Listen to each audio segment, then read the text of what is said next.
I want you to picture something. You've just turned 65. You've worked for over 4 decades. You've paid taxes, raised a family, showed up to countless jobs, and done everything society told you to do. Now it's time to retire. You sit down with a financial advisor to discuss your options. They pull up your accounts. They look at the numbers. Then they look at you with an expression you'll never forget, a mixture of sympathy and discomfort. The number on the screen representing your entire life savings is $88,400. That's it. That's what you have to fund potentially 30 years of retirement. Your Social Security will help, but it averages around $1,900 per month. Combined with drawing down your savings, you'll have roughly $2,200 monthly to cover housing, food, healthcare, transportation, and everything else. You immediately start doing math you never wanted to do.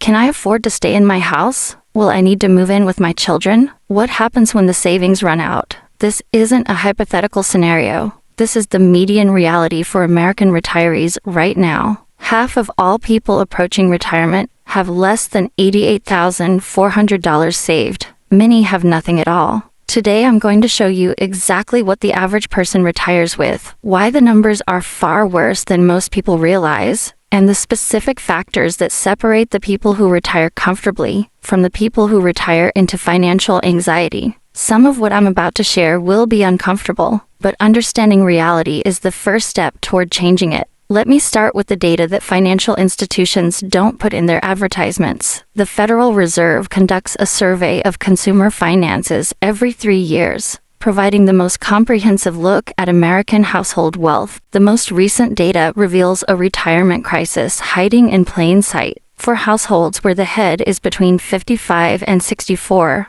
the median retirement savings is approximately $134,000. That means half of all households in their final working decade have less than $134,000 saved. Many have dramatically less. For households where the head is 65 to 74 and already in retirement, the median drops to around $88,400. This decline happens because people spend down their savings in early retirement, while Social Security and pensions take over as primary income sources. These median numbers obscure an even harsher reality. The mean or average retirement savings is much higher, because a small number of wealthy households pull the number up dramatically. When the mean is $400,000, but the median is $88,000, that tells you most people have very little, while a few people have enormous amounts. The bottom 50% of households age 55 to 64 have virtually no retirement savings at all. Not low savings, effectively zero. They'll rely entirely on Social Security, family support, or continued work through what were supposed to be their retirement years.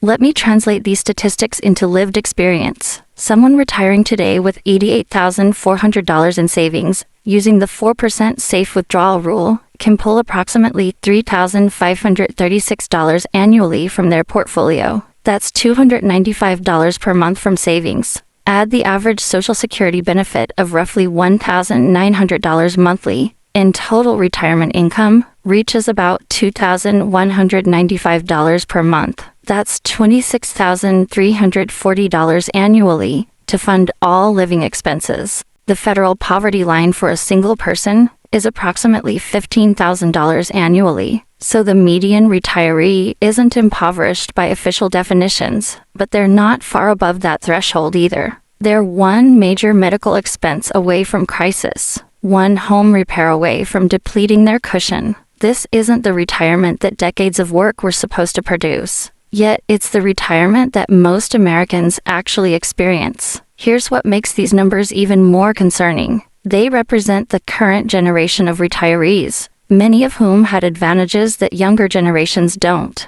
Many current retirees spent their careers during an era of defined benefit pensions. Their employers guaranteed retirement income for life. Many bought homes when housing was affordable relative to income. They had stable employment with the same company for decades, and faced less student debt burden starting their careers. Each of these advantages is diminishing or disappearing for younger generations. Pensions have been replaced by 401k plans that shift all risk to employees. Housing costs have risen dramatically faster than wages. Job stability has decreased, while healthcare costs have exploded. The generation currently retiring with $88,400 median savings had significant tailwinds. The generation coming behind them faces headwinds instead. Without major behavioral changes, the retirement crisis will worsen, not improve. Let me break down exactly where the money goes wrong for most people, because understanding the failure points reveals the intervention points.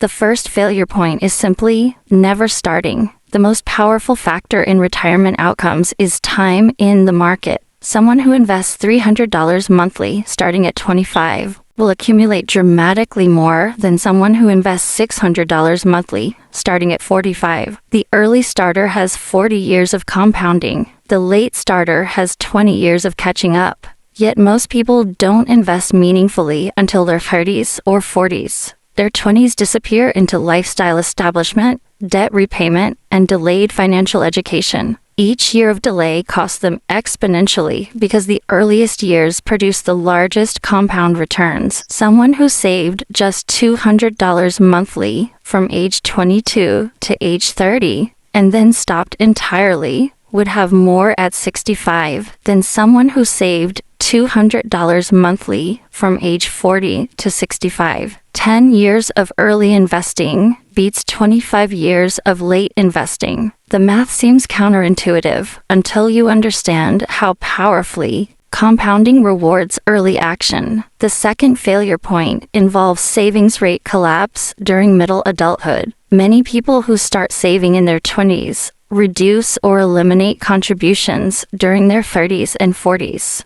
Children arrive, houses get purchased, lifestyle expands to consume income. The retirement account contributions become temporarily paused when expenses mount. The pause often extends far longer than intended. By the time contributions resume, over a decade of compound growth has been sacrificed. The catching up required becomes mathematically daunting. The third failure point involves premature retirement account access. When people change jobs, they often cash out their retirement accounts rather than rolling them over. The immediate cash feels valuable. The long-term cost remains invisible. A 28-year-old who cashes out a $15,000 401k when changing jobs doesn't just lose $15,000. After paying the 10% early withdrawal penalty and income taxes, they might receive $10,000 in cash. More importantly, they lose what that $15,000 would have become over 37 years of growth. At 8% annual returns, that's potentially over $250,000 at retirement. Studies show that roughly 40% of workers cash out retirement accounts when changing jobs. This single behavior destroys hundreds of billions in potential retirement wealth. The fourth failure point involves the assumption that catching up later will be possible. Someone who wants to retire at 65 with $500,000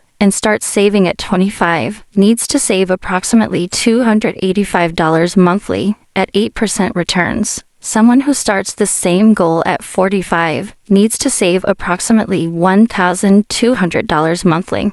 Most people cannot quadruple their savings rate in their late 40s. Their expenses have solidified. Their lifestyle has crystallized. The assumption that catching up would be possible proves catastrophically wrong.